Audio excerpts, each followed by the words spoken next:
another trend that was happening just prior to the pandemic too, is a lot of young people in Toronto specifically were not able to afford a home, but they could still afford a cottage. So we saw many years where we would meet tons of people who would tell us that they were renting in the city and they were buying up at the lake. We called that skip the house, buy the cottage. So that was a trend on its own. Skip the house, buy the cottage. Okay. So, which makes sense. Makes sense. It does. Yeah. That's right. Because I always peg it. I purchased my house here in Toronto in 2010. And I always say, like everyone else, that I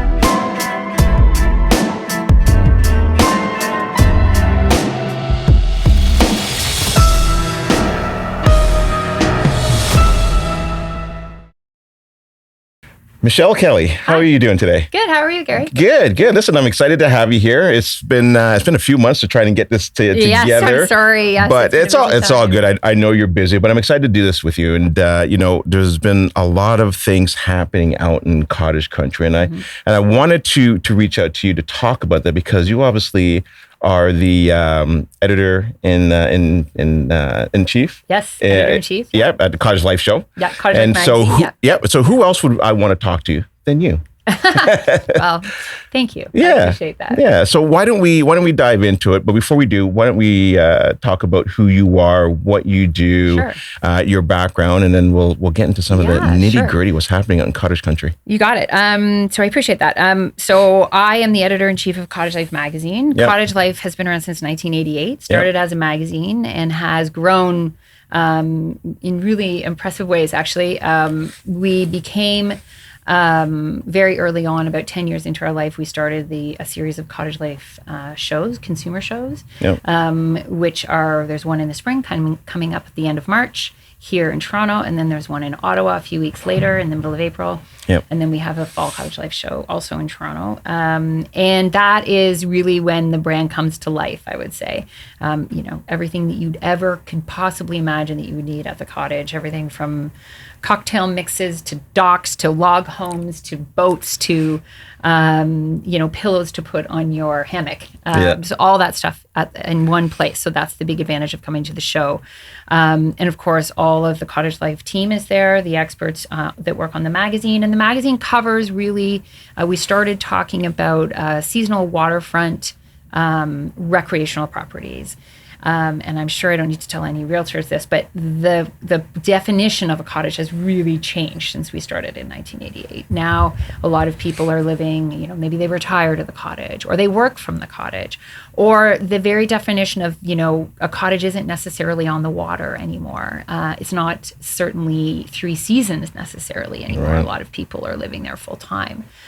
Or at least using it full time on the weekends in the winter too. So cottaging has really changed since 1988, and so has the company. So we also have, obviously a website. We've had a podcast. We have merchandise, and a national television channel called Cottage Life, actually, which sort of dives into all sorts of things to do with weekend living, really. So it's a brand. We like to think of ourselves as the portal to all things cottage, and really as the experts on everything to do with the cottage, from real estate, but also barbecuing, or how to hand down your cottage, or what that bird chirping in the tree is in the morning that wakes you up. So that really is what we cover mostly in the magazine online, but also when it comes to life with the show. Yeah. And when's the dates again for the...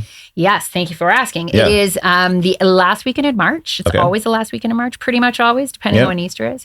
So that's coming up in less than 2 months, which is kind of crazy. I think it's Thursday the 26th, I want to say, to the 29th. Right. And then in Ottawa, it is I believe it's the weekend of April 11th. 10th, 11th, 12th. So it's 3 days in Ottawa and it's 4 days here in Toronto. Yeah. And so listen, anybody who's listening, like the shows are amazing. I've been there numerous times. Yeah, they really are. Yeah. And I don't know if you know this, but I also own a cottage as well too. We bought our cottage back in 2017. We're on Chemong Lake. Oh, beautiful. And it's you know what? And the beautiful thing about living up in the Kawarthas is that, and if you have a boat, those lakes, you can just go so far. There's so many places you can go to, in restaurants, and then you meet so many interesting people when you're on the water in the locks. Yes. And some of them are going down into the U.S., and it's just absolutely incredible. It's so interesting to meet so many interesting people on the waterway. Well, it's funny you're saying this, because when you meet people on their boats in the locks, going like for a day trip or going on a multi-day trip down the Trent or whatever is happening, you're meeting people where they are their best. Yes. They're happy. Very They're true. happy. And that's true actually for cottaging specifically, or always, in general. It's the case, because people at their cottage, we always I think of that as people living their best lives. They are their best selves. They are their happiest in the place where they feel relaxed, where, they have their family and their friends close. They're completely devoted to having a good time. Yeah, that's when you want to meet someone, right? So I'm not surprised to hear that when you meet someone on their boat in the lock, that they're, happy and friendly, because that's, why wouldn't you be in that scenario, right? Yeah, absolutely. So why don't we kind of dive into some of the questions now? What have you seen that's transpired over the last, say, maybe few years? Yeah. And maybe we'll start from the beginning, where it really kind of just exploded, which was around 2020. Yeah. When, people were working from home, and they're now looking at, hey, maybe there's an opportunity now for me to move out to cottage country, maybe retire a little bit earlier, or maybe just say, hey, I'm going to have a lifestyle down here now. What did you see happening at that time? How busy were you? What was happening during those years? Yeah, lots of questions there. Yeah. I think it's important to say that even prior to the beginning of the pandemic in 2020, the cottage market had been growing and growing and growing for quite some time. I think lots of things can be, you contribute that to lots of things. I think, boomers getting older, and I think a lot of people see the cottage as an investment maybe they make once their kids move out and they have a little bit more capital and they can spend it on a cottage. Yep. Or they want to look to their retirement and they want to get out of the city. They're kind of done with the rat race and they decide, okay, now is the time I'm going to find a place to sort of escape. So that had been building for quite some time. We were seeing, the prices go up all across cottage country for, with of course the, dips here and there, but, it was a growth curve, if you will, in terms of prices. And then 2020. So, of course, we were all trying to get away from everyone. We saw this future where perhaps we didn't have to go to the office every day of the week. Yeah. Another trend that was happening just prior to the pandemic, too, is a lot of young people in Toronto specifically were not able to afford a home, but they could still afford a cottage. So we saw many years where we would meet tons of people who would tell us that they were renting in the city and they were buying up at the lake. We called that skip the house, buy the cottage. So that was a trend on its own. Skip the house, buy the cottage. Which makes sense. Makes sense. It does. Yeah. That's right. Because I always peg it. I purchased my house here in Toronto in 2010, and I always say, like everyone else, that I was the one who got the last good deal, which I'm sure is not true. But you sort of, I think of that time, like my house jumped in value quite a bit after 2010. So around that time is when we really started seeing people being like, you know what, I cannot afford $1 million starter home. Yeah, I'm going to see about putting, taking my nest egg and buying a $500,000 cottage. Yeah. And the other thing as well, too, just to add to that was, like, I know when we were going to some of the cottage shows that were out there, and yours particularly, was that they were talking about Muskoka and how it was starting to get out of reach from a price standpoint. Yeah, for sure. And that Kawartha was now the new Muskoka. Yeah, everything is the new Muskoka. I've heard that about Haliburton. I've heard it about Rito. I've heard it about, not so much about Georgian Bay, which is its own thing. But I mean, for sure, Muskoka has definitely that reputation for having, the giant helicopter pads and wine caves and all that stuff. And for sure, that does exist there. Yeah. But it is not all that exists there. Muskoka has, even on the big three lakes, they do have some cottages that are, simple multi-generation cottages that many of many of which I've visited, and there's also much smaller lakes that have different properties. And, conversely, in the Kawarthas, I've spent a day on Stoney, and there's pretty spectacular places and parts of that lake too. Stoney's a beautiful lake. It's a beautiful lake. Dangerous as well too, though. And they call it Stoney for a reason. Indeed, they do. I've experienced that myself. I hate to say, but yeah. So I think the new Muskoka thing. I have to admit, makes me roll my eyes a little bit, because I do think it's marketing to a large extent. Yeah. In the Kawarthas, they don't need to be compared to Muskoka. They're nice on their own. I agree. Well said. Yeah. Yeah. So then, okay. So continuing on though. 2020. Sorry? You were asking me about so 2020, and you saw that trend now where it was skip the house by the cottage. That's right. So then when we got to 2020, things really escalated in this regard. And that had to do with, of course, the fact that people were looking to get out of the city. Yeah. They had more time at home. They didn't have to commute to work. Things just were really rapidly changing. And I think, too, there was that certain element of like, the world is ending and I want to have a safe place to be. Yeah. Which is, kind of hard to get our heads around to some extent now, but is, certainly at the time, there was a lot of panic and fear.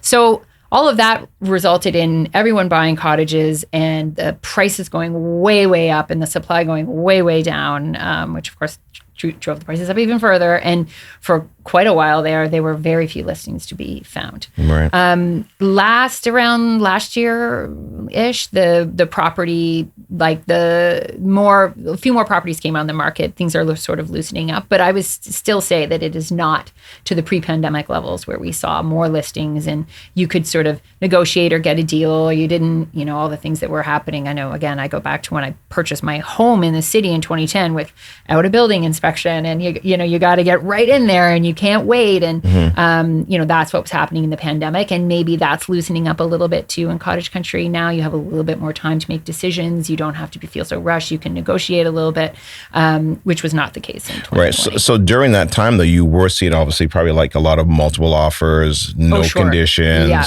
absolutely. And people were in that craze to just get out of the city as fast as possible. That's right. And I think too, what's happened, I would hesitate to say this is a trend, but I have heard from people who are trying to get out, trying to sell their cottage. Yeah. Because the thing is about a cottage, I know you want to talk a little bit about investments, and that's great. A cottage as an investment can be tricky. You're buying a place that is in the middle of the woods, down a road that might not be plowed, in a township that might be unorganized. Like, all sorts of things are different about buying a cottage than buying a home. And as such, your liabilities are different. You're lying in bed at night here in Toronto and you're thinking, oh, there's a terrible snowstorm up near Huntsville. And oh, I hope that big tree, I should have taken it down in the fall. It's going to fall on the cottage tonight. And yeah, you have insurance, but you also have your cottage and you're not there. So it is, when you invest in a cottage, you do have to think of it in a bit of a different way, because when you carrying that investment, it can come with a few headaches, if you're not planning for them and expecting them. You would know that yourself. 100%. And so I want to touch on that as well too, because it's an important point that you bring up, right? Where, I think people see the lifestyle of having a cottage, of hanging out on the dock and having a beer or a glass of wine, but they don't see nor understand all the work that's involved with getting it all ready and cutting the grass and trimming back the bushes putting the dock out and putting it in and putting the boats and winterizing the boats. It's not cheap either. No, you have to like work. It is work. It is work. For me, it's more enjoyable work. And that's what makes you a perfect cottager, because that is, if you are a person who thinks, oh, I want to buy a cottage because I want to sit on the end of the dock. I mean, who doesn't? That's a wonderful thing to do. Yeah. And you can do that. But like you've just said, you have to spend, you wake up in the morning and you do chores for 4 hours. And then when you get to lunch, maybe you can relax a little bit, but there's probably 1 or 2 more things to do in the afternoon. Yeah. And then, okay, it's 3:00 and now the fun begins. That is more often than not the case for cottagers, because there is a lot of stuff, you have it's a place in the wilderness and Mother Nature rules, so, she's always working against you in one way or the other, with whether it's the tree that drops its needles on your deck and you have to get them out from in between the boards of your deck so that the deck doesn't rot. Like that kind of thing is always ongoing, and you have to stay ahead of it. So let's touch on then, what should somebody be looking for if they want to get into it? And we'll get into how do you get out of it, because some people are in that situation right now, and how do you make it appealing?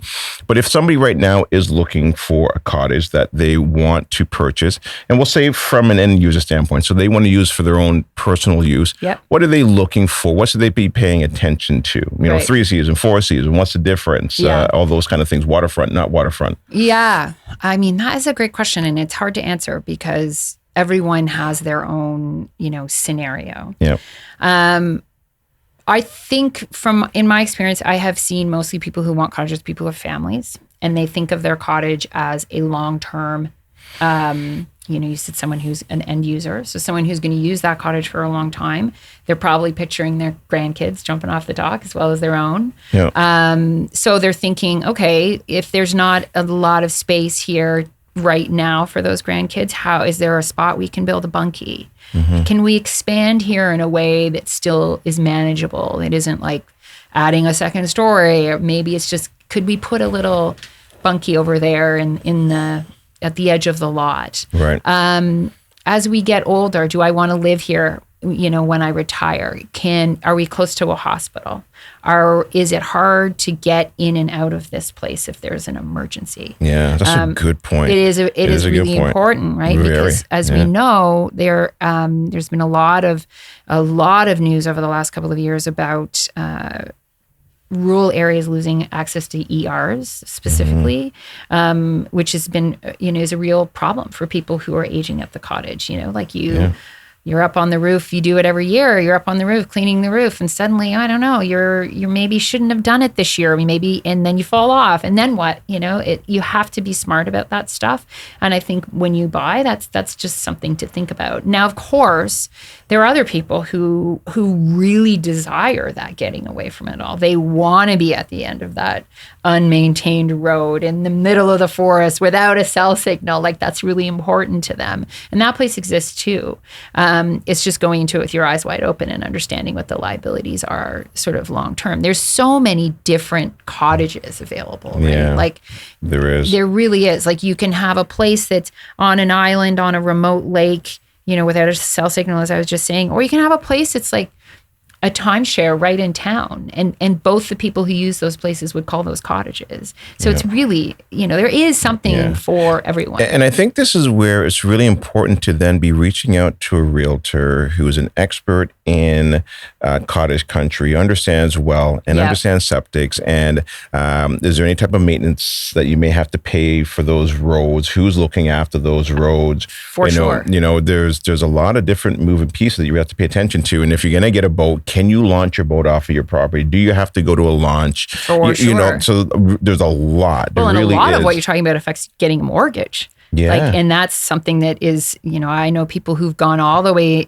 down the road of finding the place and putting in an offer and then realizing they cannot get a mortgage because the road isn't maintained. Yeah. Stuff like that.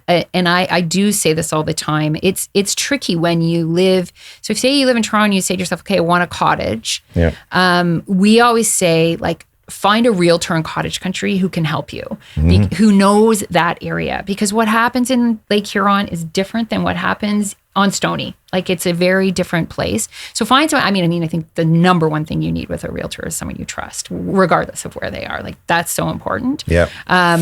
But having local knowledge is really important. And definitely, what we try to do at Cottage Life and at the Cottage Life shows, I go to the shows and I stand in the booth for 3-4 days and chat with people. A lot of people who come up to me, I want to buy a cottage. Well, I don't even know where to start. And it's hard because they know they want a cottage, but then, Ontario, cottage country is enormous, and they don't even know you drive 3 hours in one direction and it's one thing, and you drive 3 hours in another direction and it's another thing. So you have to be really, you want to start with a plan and narrow down the region that you want to be in and kind of go from there, rather than just sort of, I want a cottage. I mean, that could mean so many things. You do have to do a little bit of research before. Absolutely. Yeah, for sure. Right. Even if you're going to get a 3-season cottage, and who's opening it, who's closing it? Well, are you going under that cottage? Are you breaking through all the spider webs? Listen, I was a cottager for most of my life. I've been a cottager, and the cottage that I grew up at, I have a big family, and we always joke that like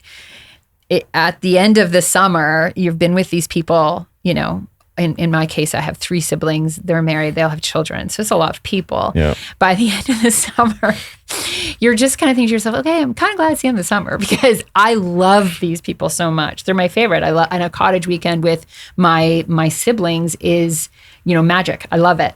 But also, like, who drank all the craft beer that I bought and left all of this crummy American beer in its place? That kind of thing actually really bothers you at the end of the summer because those little things about sharing actually do make a difference. And you can't, again, I would go back to saying like someone who really understands cottaging starts to understand that stuff in a way that I think is really useful for buyers because a lot of buyers, again, and this is another trend, like they share cottages, they buy cottages to share. So they might buy with their sibling just as a way to afford it. Yeah. And they're not thinking through the sharing aspect as well as maybe they should be. Yeah, who's cutting the grass, who's doing some of the maintenance and all that stuff. Who's paying for the septic system when it breaks, who's all of that stuff. Yeah, absolutely. Those are all good points. So then now if I'm a real estate investor and I'm thinking about purchasing a cottage, and I mean, we know a lot of them did over the that time from 2020 to 2022, what are you looking for? How many bedrooms should you have? What type of design should you have? Should you have a games room? What should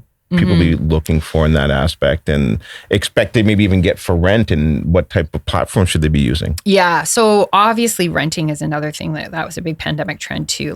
Renting took off. It's a fairly contentious. So if you're an investor, there's a bunch of things you should be thinking about. Renting can be pretty contentious in cottage country. Yep. A lot of people who own cottages are not happy when the place next door to them becomes a rental because it feels to them like there is, an endless cast of characters that they don't know, they don't trust, coming in right next door to them. And, people feel passionately about their cottage in a way they do not feel about their home. It is, the thing is their pride and joy in so many ways. So, you combine all of that stuff together, strangers near my pride and joy. I don't have any control over it. I can't create relationships with these people. I don't trust them. That's tricky. So if you're an investor and you're looking to find a place that you want to rent out, I think it's one thing that it's a pretty great thing to do is to forge a relationship with the people who are nearby. And that is because they can cause problems for you on an ongoing basis. You as an investor probably don't want to be driving up and down trying to resolve all these issues if they get out of hand.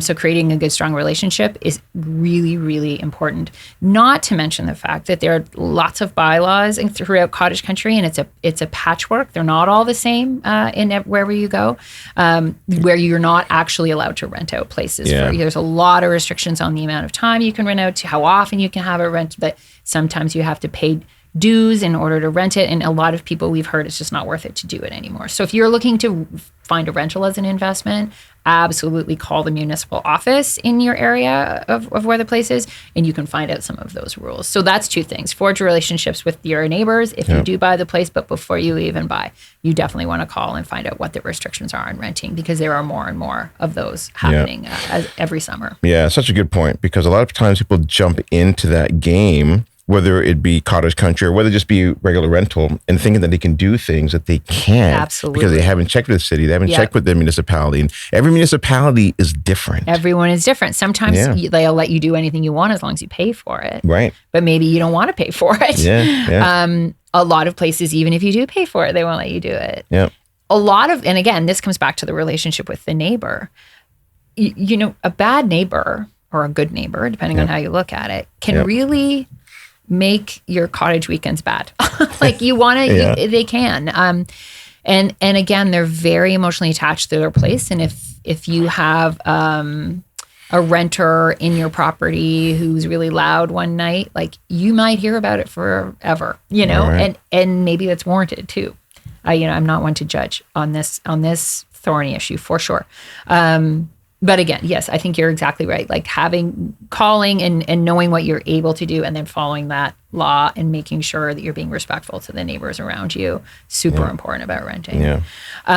You asked about design, and I think that's also really interesting. There in cottage country, most municipalities, the septic systems are zoned as such that you have to have you can only have a certain amount of bedrooms if your septic system is a certain size. So you have to make sure that's obviously really important. Septics are something that are really, we talk about them all the time at Cottage Life. Not the sexiest topic, but really important, because if you have a malfunctioning or leaky septic, it can really cause problems for lake water quality.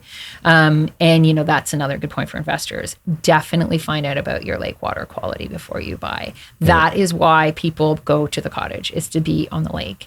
And if the lake isn't swimmable because it has blue-green algae, or if it just has, weeds or whatever the case may be, that's going to impact not just your enjoyment if you ever plan to use it, but anyone who's going to rent as well. So that's important. Yeah, for sure. Right. And also too, even buying around this time of the year, you see the pictures, but you don't see what the waterfront looks like. And of course, now on the listing, it's not going to show you that, hey, wow, my whole waterfront is weedy. Yes. And so, you want to see if you can get pictures of the summer, and not just spring, summer. Yes. No, right. absolutely. When those lily pads come up. Absolutely. That's only a cottager would know. Yes. At the end of the summer is when you sort of see the true colors, if you will. But I will say this about winter buying. Sometimes you can get a better deal because there's something that's been sitting. Yeah. So there is that. Also, the thing that you can tell in winter that you can't tell in summer is the trees are bare. So you know how close your neighbors are, and you know how much they can see you. Like I've heard of cottagers who buy a place in the summer and they've got this beautiful like leafy deciduous trees all over. And then they go up in their winter once the trees have gone and they can see straight into the neighbor's kitchen and they can see straight into yours. And so excuse me, that's not to everyone's liking. So there are advantages of winter. There's advantages in summer. It's just sort of knowing where your blind spots are. But the water quality for winter, of course, it's frozen. Like that's a big one. Yeah. Another one around water is if you're on a controlled lake, like where the water sometimes goes up and down. The lakes on the through trend, the locks. That's right. Yeah. So you and then a lot of lakes in Ontario are managed that way. So you want to make sure that you know like what the water. If you might go see it on a weekend when the water is particularly low.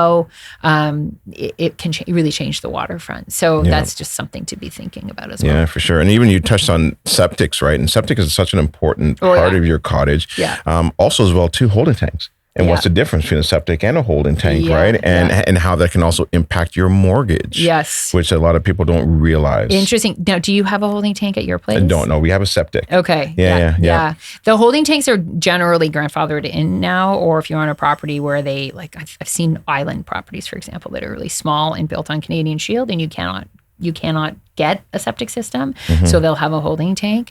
But that's a good question around mortgages, actually. I don't know the answer.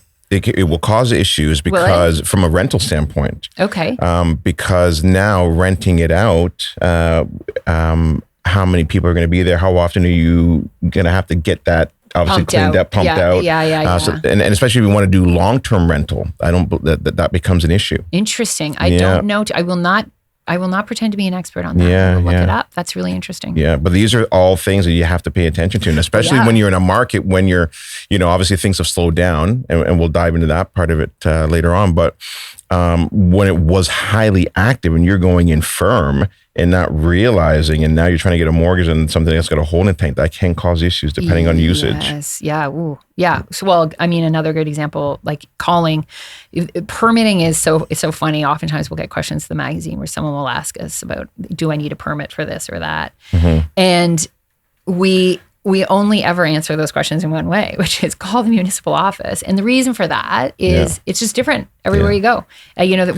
Some municipalities are really strict about the septics and some are less strict. So it's just a matter of understanding like where you are and what you're required to do. So that's all very important for us. Awesome. So listen, we're going to take a quick break, but I want to dive back into now, like what is actually happening out there, getting called back into work now. Yep. How is that impacting the market? And how do you sell your property so that it actually stands out from other cottages out there? So we'll take a little break and then we'll jump right back into it.